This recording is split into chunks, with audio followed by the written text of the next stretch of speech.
7과입니다. 그리스도인의 사회생활, 로마서 12장 14절부터 13장 7절까지의 말씀입니다. 이 말씀은 같이 문제를 하나하나 이렇게 풀어가면서 그때그때 찾아보도록 하겠습니다. 로마서 12장 1절부터 12장 13절까지 그리스도인의 신앙생활과 교회생활의 대원칙에 대해서 바울이 말하고 있죠. 이제는 사회생활에 대해서 오늘 얘기하고 있습니다. 우리 그리스도인들이 이제 사회생활을 하는 가운데 많은 이웃을 만나게 되는데 우리가 그리스도인으로서의 어떤 원칙이 있어야 되겠다 하는 것입니다. 오늘 그리스도인들이 사회생활 가운데 가져야 될 대원칙에 대해서 같이 살펴보도록 하겠습니다. 16절 말씀 볼까요? 16절부터 18절 말씀. 우리 그리스도인들이 사회생활을 하면서 늘 기억해야 될 하나의 원칙이 될 만한 말씀을 하고 있는데요. 같이 보겠습니다. 16절부터 18절입니다. 시작. 서로 마음을 같이하여 높은 데 마음을 두지 말고 도리어 나은 데 처하고 스스로 지혜 있는 채 말라. 아무에게도 악으로 악을 갚지 말고 모든 사람에게 선한 일을 도모하라. 하시거든 너희로서는 모든 사람으로 더불어 평화하라. 먼저 마음을 높은 데 두지 말고 도리어 낮은 데 처하라 그랬어요. 그리고 마음을 높은 데 둔다는 게 어떤 건지 부연 설명하고 있죠. 스스로 지혜 있는 채 하는 거. 그것을 우리가 높은 마음이라고 볼 수가 있겠습니다. 사람들을 이렇게 대할 때 우리의 마음에 높이가 있거든요. 겉으로 이렇게 매너상으로는 겸손할 수 있지만 높은 마음을 가지고 머리만 숙이고 매너로만 우리가 겸손을 위장할 수 있습니다. 그런데 하나님께서 우리에게 원하시는 겸손은 마음의 겸손입니다. 우리가 어떤 말과 사람들을 대하는 태도에 있어서 낮은 마음으로 우리가 사람을 대하면 말이 어떻게 되죠? 경청하게 되고 그 사람에 대해서 주의를 가지고 그 말을 듣게 되고 공감하게 되고 이러는데 높은 마음을 갖고 대화를 하면 어떻게 돼요? 지시적인 언어를 쓰게 되죠. 그리고 설득하고 분석하고 자꾸 충고하려고 하고 그리고 본인이 모든 것을 다 아는 것처럼 자꾸 지도하려는 그런 성향을 보이게 됩니다.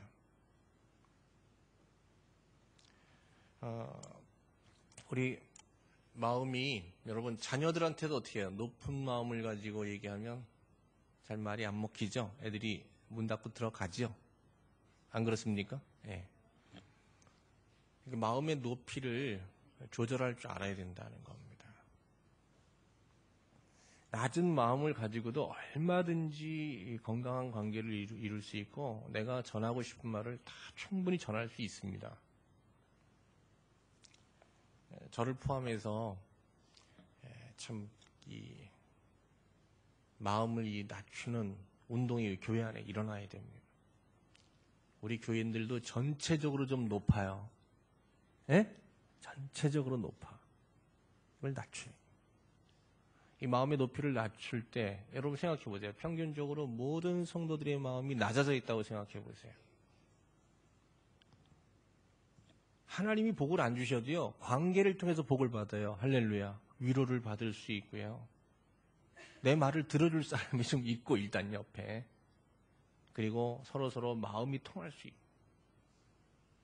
낮은 곳에서 마음이 낮은 상태에서의 교제할 때 쉼이 있고 위로가 있고 평안이 있어요. 높은 사람들 여러분 정말 전문가가 와서 뭐 얘기하면요 아무도 말을 안 합니다. 그죠?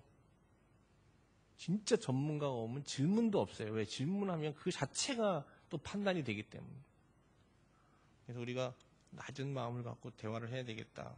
사람을 대해야 되겠다. 두 번째는 아무에게도 악을 악으로 갚지 말라고 그랬는데요. 우리가 사는 세상에는 항상 행악자가 있기 마련이에요. 행악자라는 것은 내가 선을 베풀어도 악으로 대응하는 거거든요. 왜 저런 사람을 하나님 나에게 붙였나 그러는데 여러분 항상 있게 돼 있어요. 세상이 그래요. 그 사람이 떠나면 더 악한 사람이 온다고 그러잖아요. 그래서 목사님들이 그런 얘기 많이 해요. 저 사람만 가면은 목회가 될 텐데 근데 그 사람 떠나고 나면 더 독한 사람이 그 자리에 온다는 거예요. 그래서 절대 그런 기도하면 안 된다는 거죠. 하나님, 저분이 저 자리에서 그냥 지금 좀 도가 지나치게 저 도에서 벗어나지만 않게 해달라고.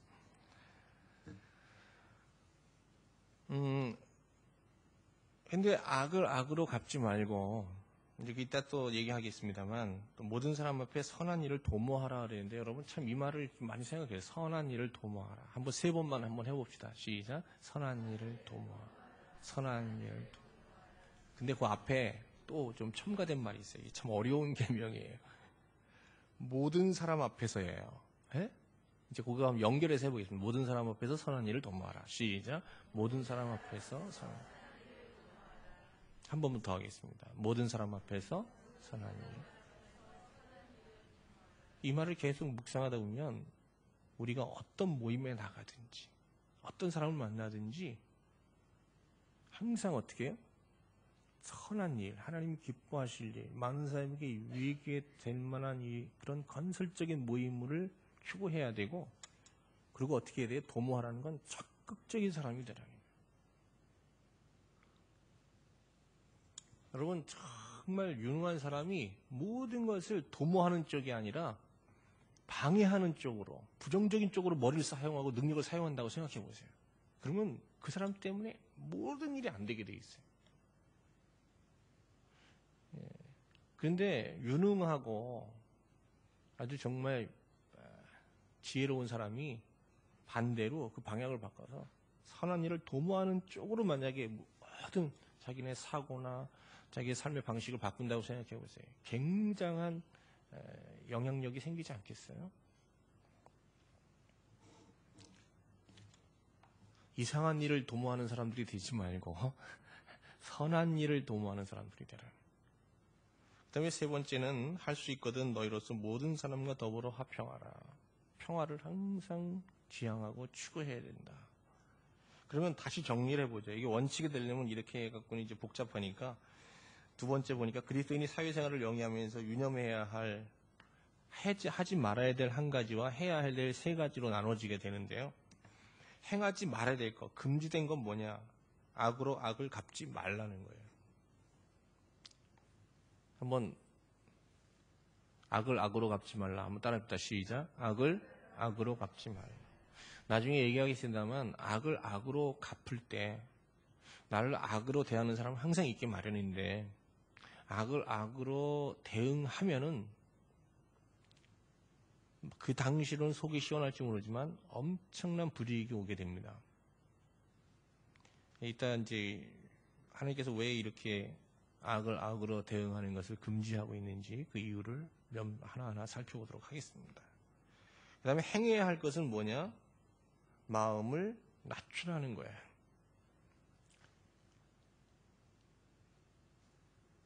두 번째는 선한 일을 도모하라는 거예요.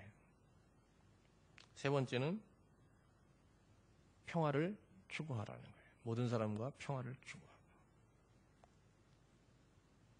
그리스도인들이 이러한 삶의 원칙을 갖고 사회생활하면 이 자체로만도 우리는 사회의 어두운 세상에 빛이 되고 소금이 되고, 이런 삶의 원칙을 통해서 많은 사람들에게 선한 영향력을 미칠 수 있어요.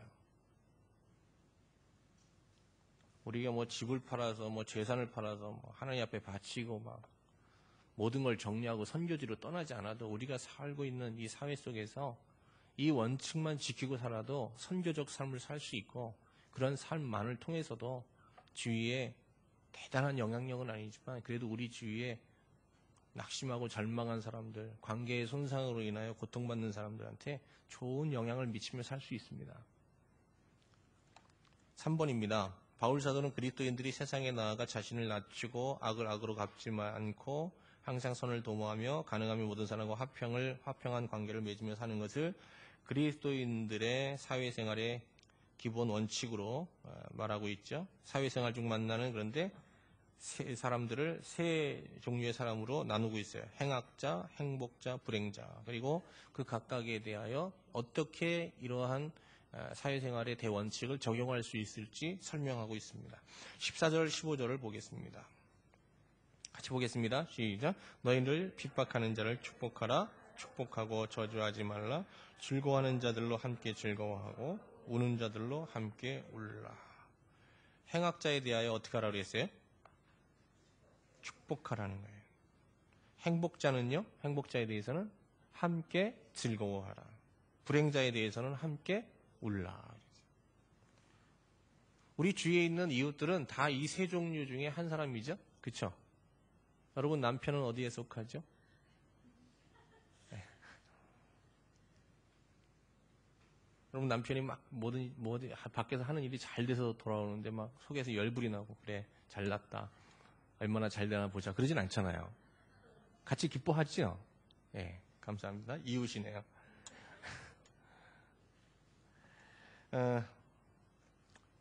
요새 참 경제가 어려워지면서 남자들 참 어깨가 많이 무거워지고 이렇게 IFC 건물 잠깐 지나가는데 지금 그 뉴스를 봐서 그런지 모르지만 사람들이 다 진짜 표정이 좀 어두워진 것 같은 느낌이 들더라고요. 남자들. 우리 주위의 사람들이 어떤 때는 행악자로, 어떤 때는 행복자로, 불행자로 상당 상황에 따라서 여러 가지 모습으로 나타나게 되는데 행악자들에 대하여 우리가 축복하는 태도를 취해야 된다. 항상 축복하는 태도를 견지해야 된다. 그리고 좋은 일이 생겼어요. 근데 참 우리나라 속담 진짜 버려야 될 속담이 있어요. 더 이상 속담이 안 되고 속설이 돼야 되는데 사촌이 땅 사면 배가 아프다는 게. 여러분 정말 그거를 사람들의 보편적인 심리로 인정해서는 안 돼요. 배가 왜 아파요? 네. 여러분 그 배 아픈 병이 여러분 고쳐지기를 바랍니다. 네. 배가 아픈 게 이상한 겁니다. 당연한 게 아니에요. 함께 여러분 즐거워할 수 있기를 바랍니다. 정말 옆에 분들한테 좋은 일이 생기면 정말 즐거워할 수 있는 마음 있나요? 네? 제가 우리 권사님들이 저한테 권면해 줬어요. 무슨 제가 목회하면서 좀 좋은 일이 생기면 교인들한테 얘기하지 말래요. 그래서 무슨 얘기인가 있어요? 왜 같이 기뻐하고 얘기하지? 아니요. 그래 잘났다 그러면서 배 아파한대요.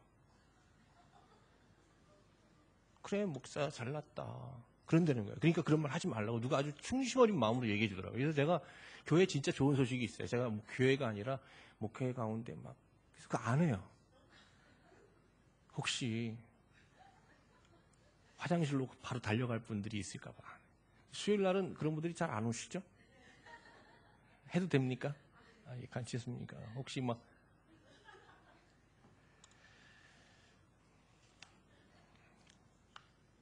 여러분 내가 좀 잘 될 때, 내게 좀 좋은 일이 있을 때 정말 기뻐해 주는 사람이 이웃이에요. 그죠? 제가 예비군 훈련 받으러 갔는데요. 한국에 있을 때. 예비군 훈련 진짜 그 무의미한 시간이잖아요. 이제 모자 쓰고 개구리 복 입고 이제 차 탔는데 예비군 차를 운전하시는 분이요. 이제 어떻게 대화를 하겠어요? 대화할 사람이 없어서 앞에 앉아갖고 대화를 좀 하는데 이분이 자기 아들이 좋은 명문대학에 다니는 거예요. 근데 갑자기 아들 얘기를 물어봤더니 아들 얘기하면서 이분이 어깨가 쭉 쳐져 있던 분이 갑자기 어깨를 쫙 피면서 턱이 올라가면서 막 거품을 물고 얘기하시는 거예요. 아들이 잘 된 거를 아들보다 훨씬 더 기뻐하는 것 같아요. 그게 사랑이죠. 우리 교회가 대단한 건 아니더라도 서로가 정말 잘된 일에 대하여 서로 축하할 일들에 대해서 진심 어린 마음으로 기뻐하고 축하할 수만 있어도 여러분 정말 행복한 교회가 될 줄로 믿습니다. 또 세상에 나가서 여러분 기뻐해 주세요. 어렵지도 않고 힘들지도 않은 일이죠. 기뻐해 주자. 그리고 힘들어하는 사람한테 함께 한숨도 같이 쉬어드리고 같이 아파하고 같이 고민하고 그리고 함께 기도해 주는 거예요. 여기서부터 여러분 진정한 선교적 삶이 시작됩니다. 자, 4번입니다. 그리스도께서 우리에게 주신 사회생활의 원칙을 지킴에 있어 근데 가장 어려운 게 뭡니까? 여러분, 세 가지 중에 가장 어려운 게 뭐예요? 행악자 대하는 거죠. 행악자. 예, 뭐 다 아시죠? 그래도 우리 두 번째, 세 번째 행복자, 행복한 사람한테 함께 기뻐해주고 즐거워하고 어려움 가운데 있는 사람하고 함께 아파하는 거, 이건 좀 할 수 있을 것 같은데 행악자를 대하는 게 쉽지 않아요. 근데 우리가 모든 사람과 화평하다는 것은 또한 불가능하기 때문에 성경도 뭐라고 그래요? 모든 사람과 화평하라고 그러면서 뭐라고 그러죠? 거기 보면 모든 사람 앞에서 선한 일을 도모하라. 18절 보면 할 수 있거든. 너희로서는 모든 사람으로 더불어 평화하라. 사실 모든 사람과 화평하다는 건 현실적으로는 불가능하다는 거예요. 성경도 인정하는 거예요. 그러나 화평하려는 태도를 견지해야 된다는 거죠. 왜 이런 태도를 취하면서 살아야 되느냐?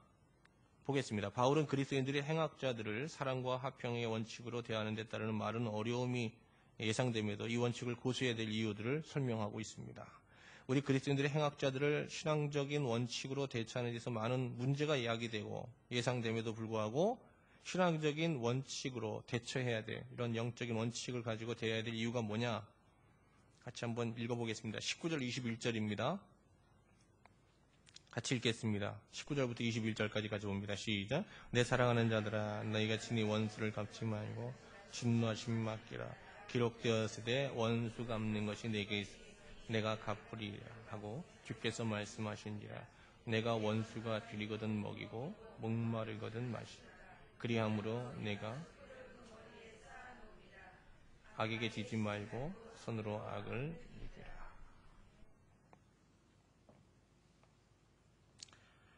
이기라. 우리가 행악자를 대함에 있어서 1절 악에 대하여 악으로 대응하지 말아야 될 첫 번째 이유는 하나님께서 우리에게 주신 은혜를 보존하기 위해서입니다. 내가 아무리 많은 은혜를 받았어도 행악자가 나한테 악으로 공격하는 것에 대해서 악으로 대응하려고 할 때 그 은혜가 쏟아지게 돼 있어요. 그죠? 여러분, 그런 거 많이 느끼셨죠? 저도 이제 부흥회 다니고 막 그러면 막 은혜 막 받고. 근데 그냥 집에 내려와서 이상한 일 한번 생기면 확 한꺼번에 은혜가 다 떠나가는 그런 느낌들, 그런 경험들이 종종 있었어요. 우리가 경노하게 될 때, 또 악을 악으로 대할 때 하나님의 은혜가 쏟아지게 돼 있어요. 부부 사이도 그렇지 않습니까? 그래서 부부간에 불화가 생겨도 하룻밤을 넘기지 말라고 그랬는데 해가 지기 전에 화해하라고 그러면서 기도가 막힌다는 거예요. 하나님의 은혜를 쏟게 된다는 거죠. 두 번째는 오늘 그리스도인들은 사실 이게 축복의 순환고리를 만들면서 사는 사람들 아니에요? 저를 한번 볼까요? 하나님 앞에 받은 복을 받아서 하나님 앞에 많은 복을 다시 올려드려서 하나님과도 이 축복의 순환이 이루어져야 되지만 하나님이 주신 복을 가지고 내가 다른 사람한테 주면은 그 사람들이 나한테 감사할 뿐만 아니라 그 복을 가지고 이게 하나님의 복이라는 걸 알기 때문에 하나님께 또 영광을 돌리게 되잖아요. 하나님을 알게 되고. 그래서 이 축복을 유통시키면서 축복의 순환을, 이 순순환을 만들어가는 게 우리 그리스도인의 삶이란 말이죠. 근데 이 세상은 많은 보복의 순환고리로 만들어져 있어요. 저 사람이 나한테 전에 저렇게 했으니까 이렇게 하겠다, 대응하겠다, 이렇게 하겠다. 다 보복의 악순환이 만들어지고 계속 돌아가고 있거든요. 우리 공동체, 가정, 또 우리 사회생활 속에서 이런 많은 우리의 관계를 단절시키는, 어렵게 만드는, 하나 되지 못하게 하는 많은 보복의 악순환의 고리들이 계속 반복되고 있습니다. 그리고 강화되고 있습니다. 한국 사회도 지역이라는 지역으로 나눠져서 지역 간의 그런 갈등이 계속 이루어지더니 이제는 이념의 갈등으로 굉장한 어려움을 겪고 있죠.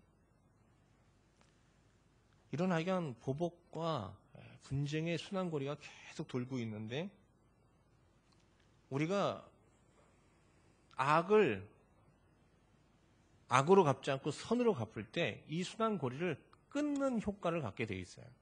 이탈하게 되는 거예요.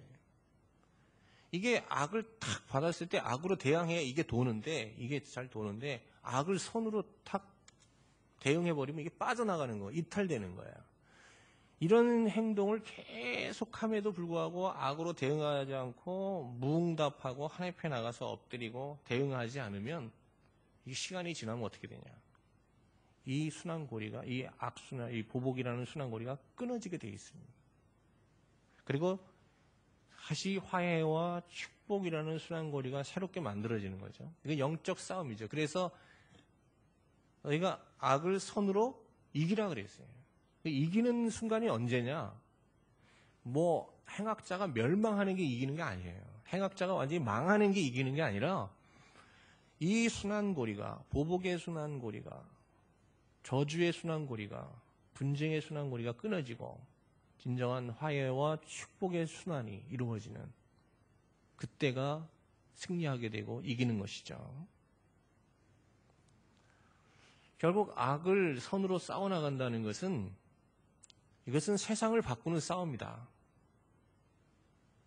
우리의 병든 관계를 개선하는 싸움이다. 사회 질서를 새롭게 만들어가는 싸움이라는 거죠.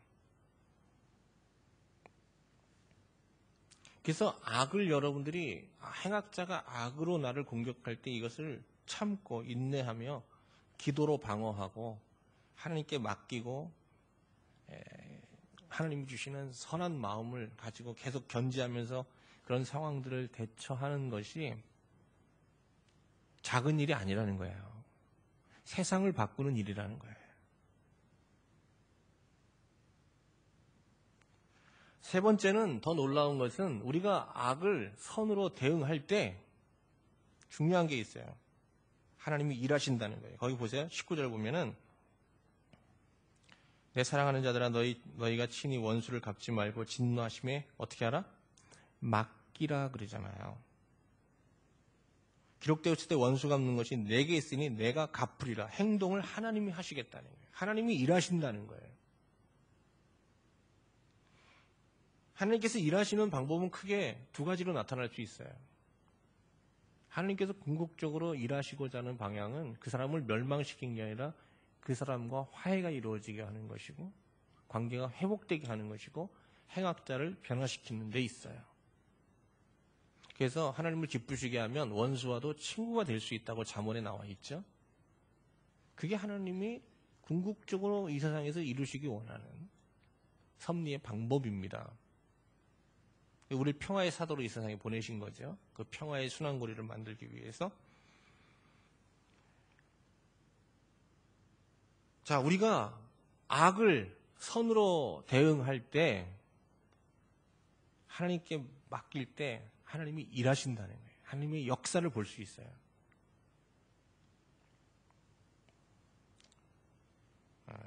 여러분, 우리가 뭔가 하고자 할 때 하늘도 하나님도 우리를 도와주신다 그런 얘기 많이 하지만 사실은 사람이 다 열심히 한다고 꼭 되는 건 아니에요. 그죠? 근데 중요한 게 있어요. 하나님이 우리에게 명령하신 명령하신 말씀을 순종하면 하나님이 역사하게 돼 있어요. 여러분, 하나님이 우리에게 지키기 힘든 명령을 주셨을 때 그 명령의 앞부분은 음으로 되어 있지만 그 이면을 딱 뒤집으면 하나님이 일하신다는 약속이 있거든요. 하나님이 일하시는 걸 볼 수 있어요. 오늘 우리가 악을 선으로 대응할 때 힘든 일이지만 힘든 계명이지만 힘든 계명 뒤에는 반드시 하나님이 일하신다는 하나님이 역사하신다는 약속이 있거든요. 그것이 축복이죠. 내가 악을 선으로 대응할 때 하나님께 모든 것을 맡기고 대응할 때 끝까지 선이라는 자세를 행악자에게 취하고 있을 때 하나님이 일하신다.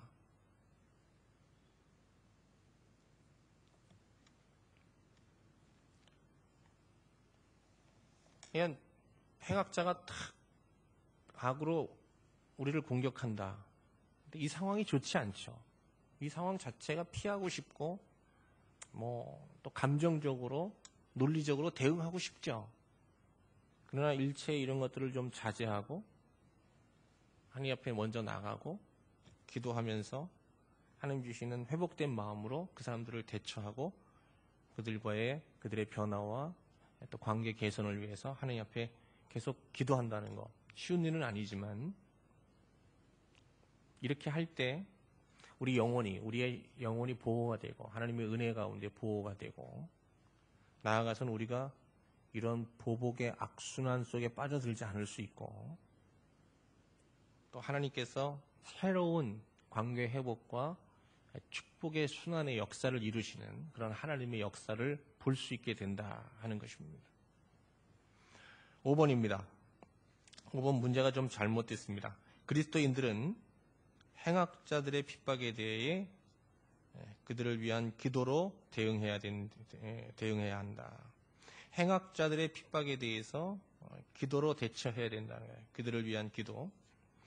그리스도인들이 다치고 욕을 보고 학대를 받을 때 항상 십자가에서의 그리스도의 모범을 기억해야 된다는 겁니다.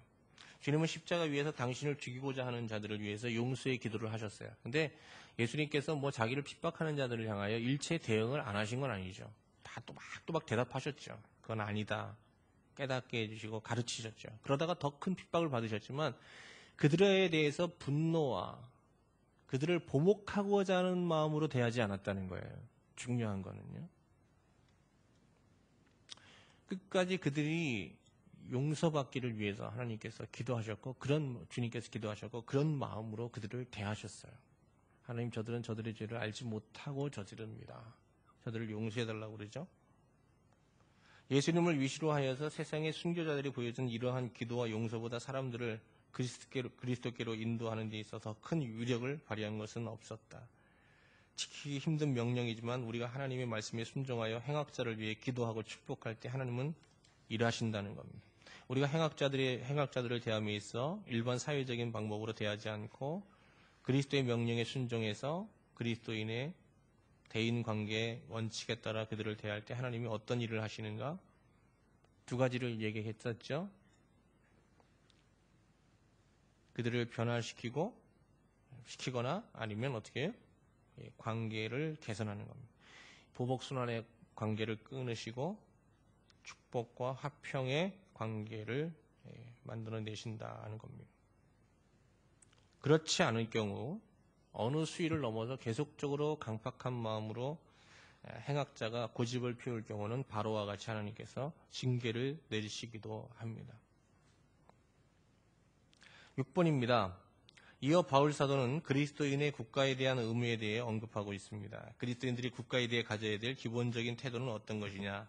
13장 1절, 7절을 한번 보도록 하겠습니다. 우리 그리스도인들이 국가에 대해서 어떤 의무가 있는지 동사들을 좀 주의해서 보시면서 혹시 여러분 해당되는 것들이 발견되면 좀 체크해 보시기 바랍니다. 같이 13장 1절부터 7절까지 한번 읽어보겠습니다. 시작. 각 사람은 위에 있는 권세들에게 굴복하라. 권세는 하나님께서 나지 않음이 없나니 모든 권세는 다 하나님의 정하신 바라.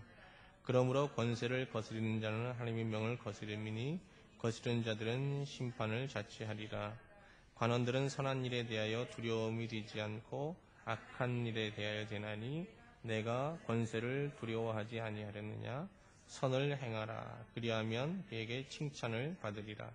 그는 하나님의 사자가 되어 내게 선을 이루는 자니라. 그러나 내가 악을 행하거든 두려워하라.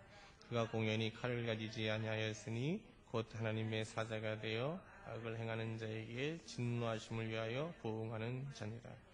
그러므로 굴복하지 아니할 수 없으니 노를 인하여만 할 것이 아니요 또한 양심을 인하여 할 것이라. 너희가 공세를 바치는 것도 이를 인하니라. 저희가 하나님의 일꾼이 되어 이 일에 항상 힘쓰니라. 모든 자에게 줄 것을 주되 공세를 받을 자에게 공세를 바치고 국세자에게 국세를 바치고 두려워할 자를 두려워하며 존경할 자를 존경하라. 먼저 어떤 동사가 나오죠? 굉장히 여러분 좋아하지 않는 단어 하나 나오죠. 뭐 하라? 굴복하라라는 단어가 나옵니다. 굴복하라는 단어가 나오는데 그리스도인은 세상의 정당한 권력들을 하나님의 권위와 연장선상에서 보아야 하고 그들의 권위에 순종해야 된다는 겁니다. 그리고 또 어떤 동사가 나왔습니까? 두려워하며 선을 행하라 그런 말이 나오죠. 3절에 보면 관원들아 선한 일에 대하여 두려움이 되지 않고 악한 일에 대하여 되나니 내가 권세를 두려워하지 아니하려느냐 선을 행하라 그리하면 그에게 칭찬을 받으리라. 나라의 법을 잘 지키는 가운데 잘 지키는 거, 나라의 법을 충실하게 질서를 지키는 것도 선이라고 하는 겁니다. 그리고 뒤에 보면 바치다라는 단어인데 국세를 바치는 게 나오죠. 공세와 국세를 바치라고 나오는데요. 우리가 여러분 사회 질서를 잘 지키고 내야 될 세금을 충실하게 내는 것을 통해서도 이 일을 통해서도 여러분 하나님께 영광을 돌릴 수 있습니다. 실질적으로 여러분 이랜드가 한때는 상당히 이제 기독교 기업으로서 하나님께 영광을 돌렸는데 너무 이게 이제 보수적인 이 기독교 정신을 갖다 보니까 이제 요새 문제가 생기고 그런 일도 좀 불명예스러운 일도 있었습니다만 하여간 거기서 좀 사람들이 놀란 거는 철저하게 세금을 다 낸 거죠. 세금 제대로 다 내시나요? 우리 형님이 사실 이게 세무사 사무소를 하는데요. 못해 먹겠대요. 왜 그런가 하면 세금을 좀 정상적인 방법으로 적게 낼 수 있는 방법을 좀 이렇게 찾아주면은 되겠는데 사람들이 다 탈세를 주문하니까요. 세금을 안 내는 방법, 대폭 줄여서 내는 방법들을 문의하고 그런 걸 자꾸 하다 보니까 자꾸 법을 어기고 위법을 해야 되다 보니까 참 사무소 이끌어가기가 어렵다는 얘기를 하더라고요.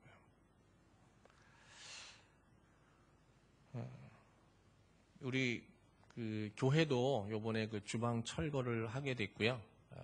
여러 가지 있는데 아직도 참 부끄러운 일입니다만 우리 교회조차도 나라의 법을 다 지키지 못해요. 홍콩에서 법을 잘 지키지 못해요. 법을 잘 지키는 것들, 그다음에 우리가 내야 될 세금을 다 내는 것도 여러분 하나님 앞에 영광이 되는 것이고 그것은 하나님 앞에 헌금을 드리고 하나님의 권위에 순종하는 것과 다르지 않다고 하는 겁니다. 제가 참 존경하는 목사님 한 분 계세요. 농촌 목회를 했는데 좀 농촌 목회를 좀 훌륭하게 하신 분이 없나 좀 배우고 싶다 그런 마음이 있다가 웅폭교회 목사님이 참 목회를 잘한다는 얘기 듣고 웅폭교회를 우리 교인들 몇 명하고 제주도에 있을 때 벤치마킹을 하러 갔어요. 가서 놀랬어요.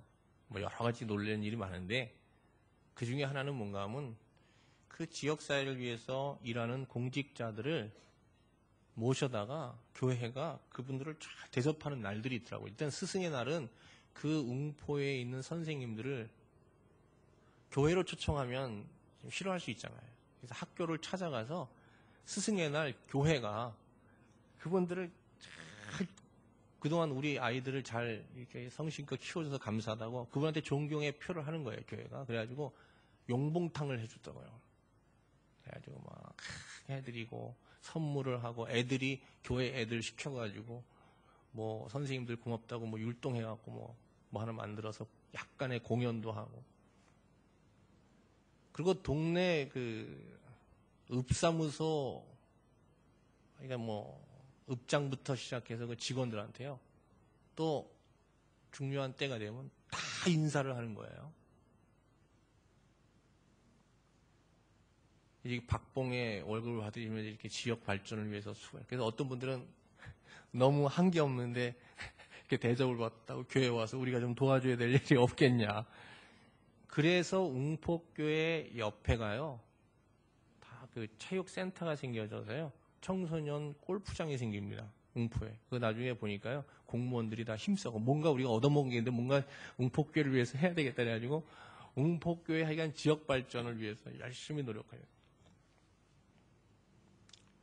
참 깜짝 놀랄 일인데 경찰들한테도 소방대원들한테도 소방대원들이 굉장히 힘들다고 그러면서 경찰들하고. 그래서 한 달에 한 번씩 피로회복제를 이렇게 사다 드리는 게 아니라 무슨 인삼 이런 걸 넣어서 만들어서 야근하실 때 드시라고 딱 돌리는 거예요. 시골 교회가 그런 일을 하고 있는 거예요. 그래서 내가 그랬죠. 돈이 어디서 나서 이걸 다 하냐 그랬더니 이게 어렸을 때 애들을 거기서 키웠는데 이 애들이 다 잘 돼가지고요. 다 도시에 나가서 직장 생활하는데 토요일 되면 다 들어와요. 교회로. 웅포로 다 들어와요. 걔네들이 다 헌금을 하는 거예요. 어렸을 때 같이 우리 교회가 이런 일을 해야 되는데 꿈만 꾸고 있었는데 애들이 목사님 제가 좀 이렇게 헌금을 좀 할 테니까 우리 그때 저희들한테 이렇게 해야 된다는 일들을 좀 하시죠. 그래서 다 해서 그 일들을 다 하고 있는 거예요. 어쨌든 참 아름다운 일이다 하는 생각이 듭니다. 예를 들어서 그래서 이제 목사님이요 그런 일만 하니까 교회에서 쫓겨났거든요. 그래서 이제 쫓겨나갖고 보따리 싸갖고 이제 목사님이 가시는데 쫓겨나서 이제 가시고 이사를 가려고 그러는데 동네 사람들이요, 야, 저 목사 가면 우리 동네가 어떻게 되겠냐? 교회가 희망인데. 그래가지고요 믿어지지 않으시죠? 포크레인을 빌려다가요 이사를 못 가게 도로를 파버렸어요. 그래갖고 차가 못 움직이게요 마을 입구를 다 헤쳐버렸어요. 그리고 위장 공사를 한 거예요. 그분들은 교회 나오냐? 그럼 포크레인 동원해서 땅 파신 분들 아직도 안 나오고 계시고. 근데 너무 재밌는 게 거기 이제 2박 3일이 있었거든요. 웅포교회. 이제 목사님하고 같이 동네를 한 바퀴 도는데요. 동네 지도자예요. 누구든지 만나면 이거 목사 양반 커피 한잔 하고 가셔. 그러면서 지도자예요. 그리고 모든 마을 회의를 교회에 와서 해요. 그리고 수요일과 주일은 피해요. 수요일날 예배 드려야 되니까. 모든 마을 회의를 교회에서 하는데 목요일이나 금요일 날 해요. 참 놀랍더라고요. 그렇게 하시니까 정말 그게 웅포의 희망이 된 거죠. 그 교회가.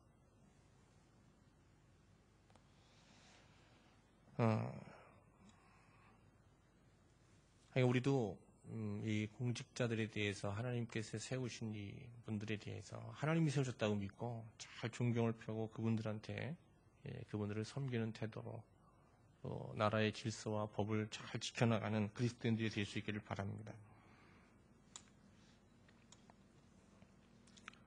7번입니다.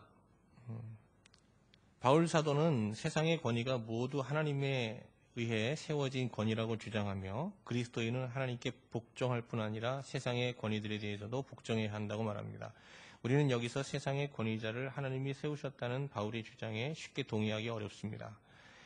바울의 주장처럼 일부 국가 지도자들은 그들이 하나님을 믿든 안 믿든 진정 나라의 질서를 유지하고 악을 억제하고 선을 도모하며 나라의 발전을 위해 성심껏 일합니다. 이런 우리 권위에 대해서, 이런 지도자들에 대해서 우리 그리스도인들이 그 권위를 하나님 주신 권위로 인정하는 것은 어렵지 않죠. 그러나 자신에게 부여된 권위를 자신의 명예와 권력욕을 위해 행사하며 온갖 부정을 일삼는 권위들에 대해서 그리스도인들은 어떤 태도를 취해야 되냐 하는 것입니다.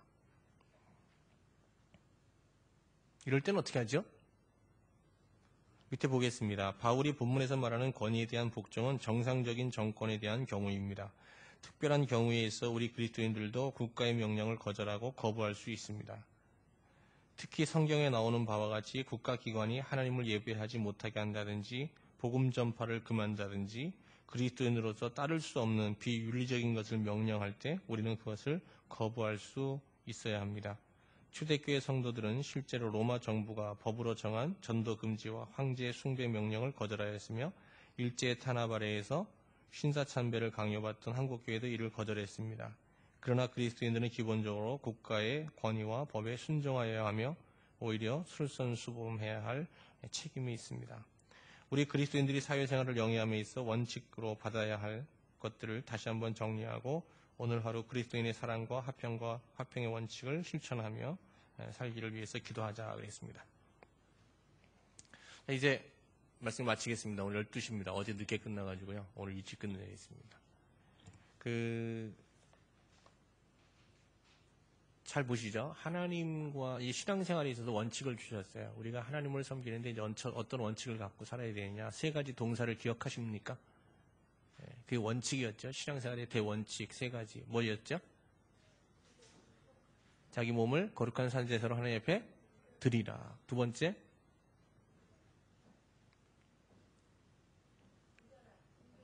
분별, 하나님의 선하시고 기뻐하시고 온전하신 하나님의 뜻을 어떻게 하라?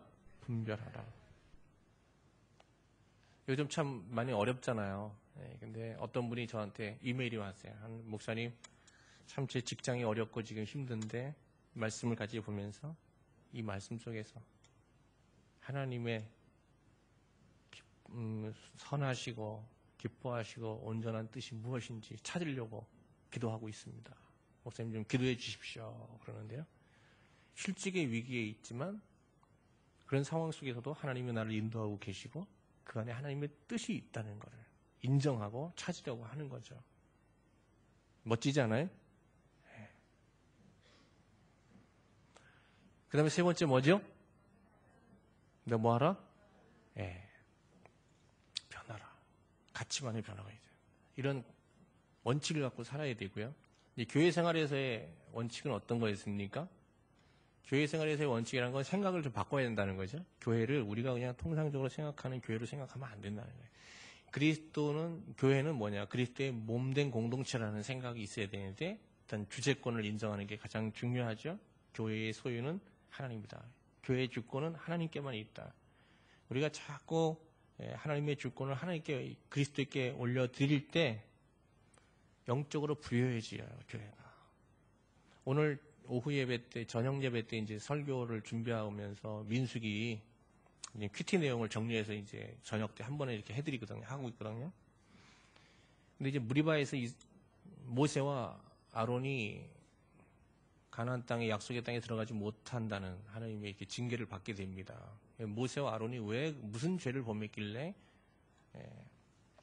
가나안 땅에 들어가지 못했을까? 참 많이 의문이 있잖아요. 거기 보면 뭐 말 한마디 잘못해서 그런 것처럼 나오는데 사실 가만히 보면은 하나님의 거룩하심을 드러내지 않았다는 거예요. 근데 그 하나님의 거룩하심을 드러내지 않았다는 그 것들이 구체적으로 어떤 행동인지는 성경이 자세히 이야기하고 있지 않은데 그 모세와 아론의 명예를 보호하기 위해서 아마 이렇게 기록하지 않은 것 같아요. 그렇지만 하나님께서 말 한마디 잘못했다고 모세와 아론을 가나안 땅에 못 들어가게 하지는 않았을 거예요. 그들이 민족의 지도자로서 광야에서 40년 생활을 쭉 해오면서 지도자를 하나의 신분으로 생각하고 이러는 가운데 뭔가 문제가 생겼던 것 같아요. 하나님을 드러내고 하나님께 영광 돌리는 일들을 자꾸 처음엔 잘했지만 마음이 높아지면서 자신이 하나님이 받아야 될 영광을 대신 취하고 하나님 앞에 물어서 해야 될 일을 독단적으로 하고 하나님의 뜻을 묻지 않고 모세와 아론이 자의적으로 상당한 부분들을 경험에 비추어서 일하고 이런 지도자의 모습들이 있었던 것으로 보여져요. 그리고 반석에서 물을 쳐서 물을 내는데도 명하라고 그랬는데 치라는 말이 없어요. 근데 전에는 쳤거든요. 쳐서 냈거든요. 그리고 하나님께서 너희에게 물을 주실 거라고 얘기하지 않아요. 우리가 반석을 쳐서 너희에게 물을 주겠다 그래요. 엄청난 이제 하나님의 자리에 모세와 아론이 점점 서가고 있는 모습들을 보게 되는 거죠. 정말 성숙한 교회들. 여러분, 전 진짜 큰일인 게요. 좀 대교회들 보면요. 목사나 당회가 제왕적인 자리에 있어요. 여러분, 큰 교회, 진짜 이게 좀 우리가 알만한 교회 목사들이 한번 뜨면 대통령 떴는 줄 알았어요, 진짜요. 다 차가 검은 세단이에요. 거기다가 부목사들도 등치가 좋고 다 검은 양복을 입혀놨어요. 그래서 난 무슨 조폭이 왔는 줄 알았어요. 큰일이더라고요. 여러분, 우리 교회는 너무 안전해요. 그런 쪽에서 너무 안전해요. 괜찮아요. 여기는 안전해. 하지만 누구의 교회다, 누구에 의해서 좌지우지되는 교회가 돼서는 안 되고, 정말 하나님이 선하시고 기뻐하시고 온전하신 뜻을 구해서 하나님이 주도하시고 하나님이 이끌어 가시는 그런 교회를 이루어 가도록 해야죠.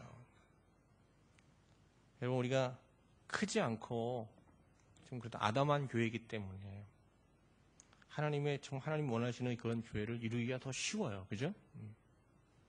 이것은 누구 몇 사람의 노력만으로 되는 게 아니라 우리 모두의 의식이 깨어나야 되고, 그럴 때 하나님, 정말 사람이 주인되고 사람이 주도하고 이끌어가는 교회가 아니라 하나님이 이끄시는 교회, 하나님의 뜻이 주장하는 하나님의 소유된 교회가 될 수 있습니다. 하나님은 자신의 일을 이 땅에 자신의 뜻을 펼쳐나가시면서 자기의 소유된 교회를 찾고 계세요. 출애굽기를 보면서 하나님 계속 주장하는 게 뭐예요? 너는 나의 것이다. 하나님의 소유된 백성을 찾고 있고, 하나님의 소유된 사람, 하나님의 소유된 교회를 간절히 찾고 계세요.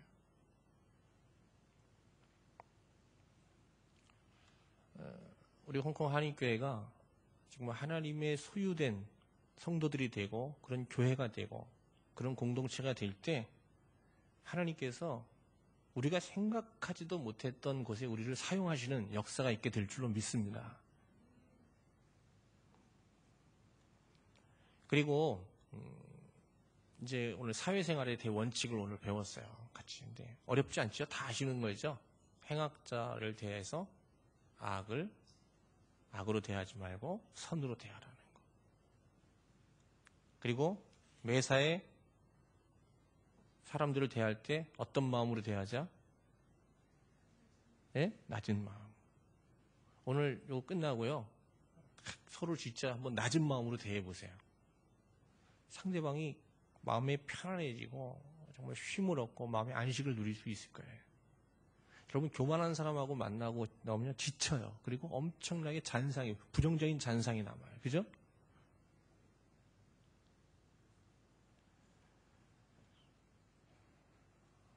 그 다음에 두 번째 뭐 하죠? 항상 선한 일을 도모하자.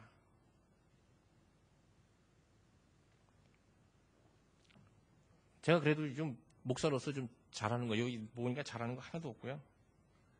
그래도 그나마 선한 일을 도모하는 건 좀 하는 것 같아요. 머릿속에 항상 하나님이 기뻐하실 일이 뭘까? 그 생각은 하고 사는 것 같아요. 그리고 그런 아이디어를 가지고 하고 싶어 하고, 그런 일에 동조하는 사람들을 기뻐하고, 그거밖에 없어요. 제가 어떻게 되고 그런 거 별로 관심은 없어요. 이거 하나 좀 되는 것 같고 나머지 다 안 되는 것 같아요. 여러분은 되세요? 제 걱정하지 말고 여러분 걱정하세요. 여러분들 어떻게 되고 있냐? 응? 제 걱정을 너무 많이 해요. 본인들 걱정을 안 해요. 제가 보면 그게 걱정이에요. 응? 저에 대해서 얘기를 많이 하는 사람일수록 걱정이에요. 본인 걱정을 너무 안 해요.